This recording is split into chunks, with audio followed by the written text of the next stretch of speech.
समुद्र के अंदर लेके जाओ तो क्या तकलीफ आ रही है इन लोगों को? है? तुम्हारे पूर्वज कहते थे कि हमने समंदर को तीर बताया तो समुद्र सूख गया। कहा कि नहीं कहा?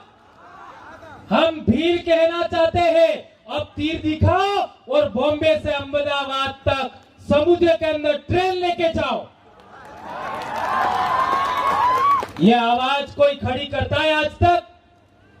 जो नहीं खड़ी करता है उसके शरीर में आदिवासी का खून, आदिवासी माँ बाप का खून हर किसी नहीं हो सकता। अभी कह रहे थे कि हमारे इलाके में दारू की इतनी दुकानें चल रही है, एक लाइन का प्रस्ताव पारित करो। क्या प्रस्ताव पारित करना है? ट्राइबल एडवाइजरी काउंसिल में कि शेड्यूल्ड एरिया के अंदर एक भी सरकारी बोतल नहीं बिकनी चाहिए, जो भी बेचता है उसको फांसी का दंड होना चाहिए, इतना प्रस्ताव पारित करो। 26 एमएलए ये प्रस्ताव पारित कर सकते हैं क्या? नहीं कर सकते। क्यों नहीं कर सकते? उनकी पूंछ किसी और के हाथ में।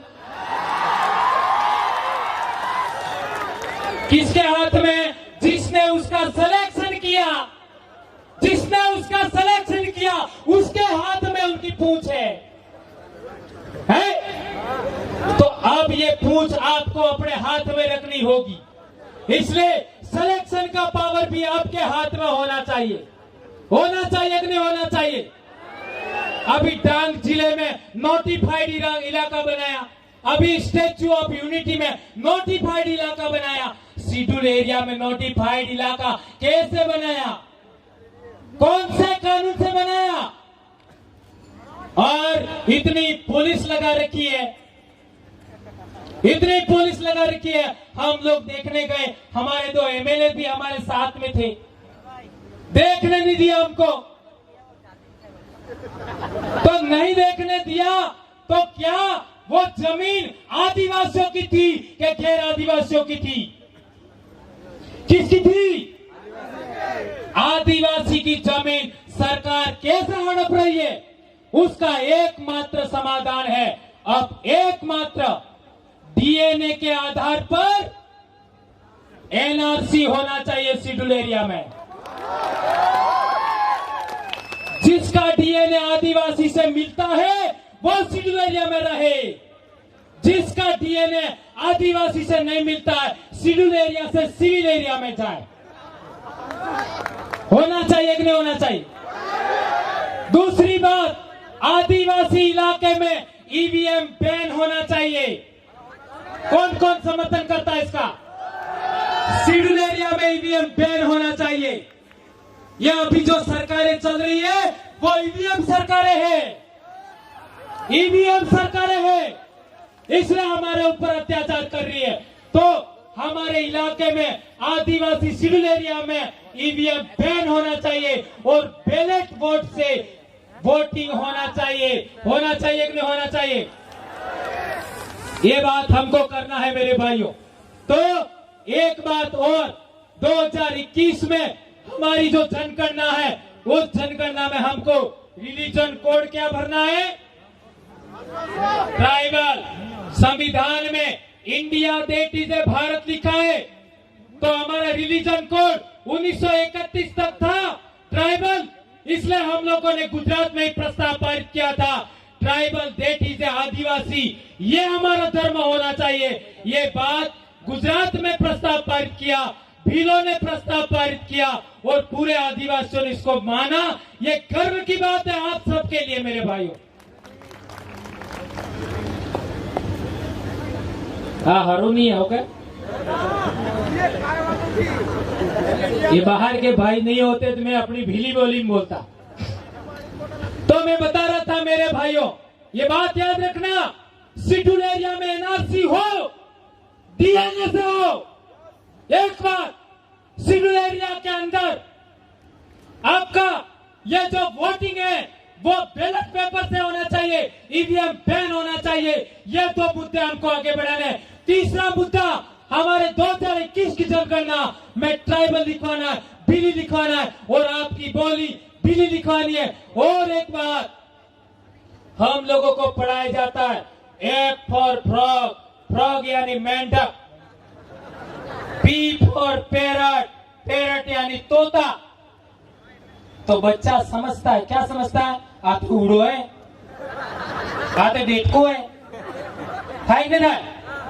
मैं भी टीचर हूं, तो बच्चे के दिमाग में कंफ्यूज पैदा होता है।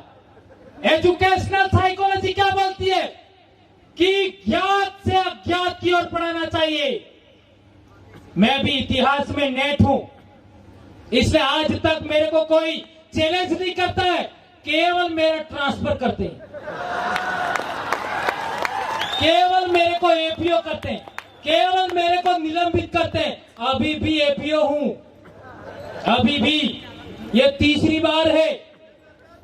लेकिन भंवरलाल परमार 9 महीने का नहीं है, 7 महीने का है।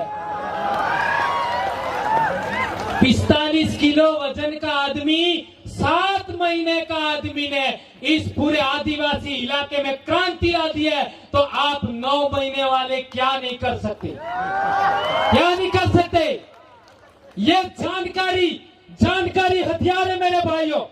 आप लोगों को जानकार बनना होगा, जानकारी के आधार पर लड़ना होगा। तो मैं कहना चाहता था, यदि हम लोगों को ज्ञात से अज्ञात की ओर पढ़ाया होता तो हम कलेक्टर होते, हम एसपी होते। इसलिए मैं कहना चाहता हूं, कक्षा 1 से 4 तक भीली बोली में पढ़ाई होनी चाहिए। फिर हमको अंग्रेजी पढ़ाओ, संस्कृत पढ़ाओ, हमें कोई तकलीफ नहीं है। हमें गुजराती पढ़ाओ, लेकिन हमारा मुद्दा होना चाहिए कक्षा 1 से 4 तक हमारी ट्राइबल स्पीचेस में हमारी बोली होनी चाहिए। राइट?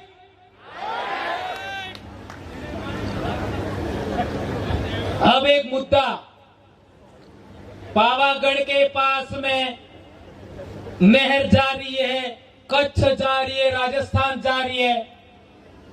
इन हुक्मरानों को मैं कहना चाहता हूं, जिन हुक्मरानों को इन इमिग्रेंट्स लोगों ने खस्सी कर दिया है। खस्सी का मतलब समझे? बधियाकरण, बढ़त करी ना चाहिए। इनको मैं कहना चाहता हूं, हे मेरे आदिवासी सुरमाओ, राजस्थान में 17 है, मध्य प्रदेश में 42 है और गुजरात में 27 है, महाराष्ट्र में मेरे को पता नहीं है। हे मेरे भाइयों, यदि आपके अंदर आदिवासी आई बाप नो खून वे, तो एक प्रस्ताव पारित करो, नर्मदा नहर नो पानी लिफ्ट करीने पावागढ़ डोंगरे सड़ावी दो। लिफ्ट करीने पावागढ़ डोंगरे सड़ावी दो, जाबुआ बुगी जाएगा। ग्रेविटी से जाएगा कि नहीं जाएगा? झाबुआ चला जाएगा, हमारे डूंगरपुर चला जाएगा, अरवल्ली साबरकांठा में चला जाएगा, और मैं समझता हूं सागवारा भी आ जाएगा। नहीं आएगा? इतना बड़ा इनके दिमाग में आज तक नहीं आया, और कहते हम तो इंजीनियर हैं, हम पढ़े लिखे लोग हैं, हम मेरिट वाले लोग हैं। मेरिट आदिवासियों के पास में, उनके पास में यदि मेरिट होती तो इतनी बड़ी बात सोच पाते, आज तक नहीं सोची इन लोगों ने।